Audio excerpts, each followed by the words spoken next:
El repte per posar fi a la desigualtat és una mobilització solidària que organitza Creu Roja Berguedà, amb números solidaris del sorteig de l'or a favor de les persones més vulnerables. Per assolir aquest repte s'han organitzat 3 activitats per al pròxim 1 de juliol, en què tothom podrà participar. Una cursa nocturna solidària amb un recorregut de 8 quilòmetres amb sortida i arribada a la vila de Gironella. Una segona activitat que consta d'una caminada popular amb un recorregut similar al de la cursa i una distància de 8 quilòmetres que també tindrà lloc a Gironella amb sortida i arribada dins mateix de la vila.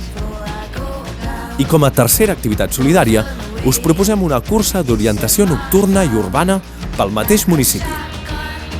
Si no hi podeu participar per circumstàncies que us impedeixen ser-hi presents, oferim la possibilitat de participar en el repte com a protagonistes de la fila 0.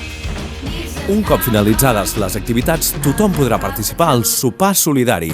Hi haurà música en viu i moltes sorpreses que no podem desvetllar. Comptem amb vosaltres. Us hi esperem el pròxim 1 de juliol.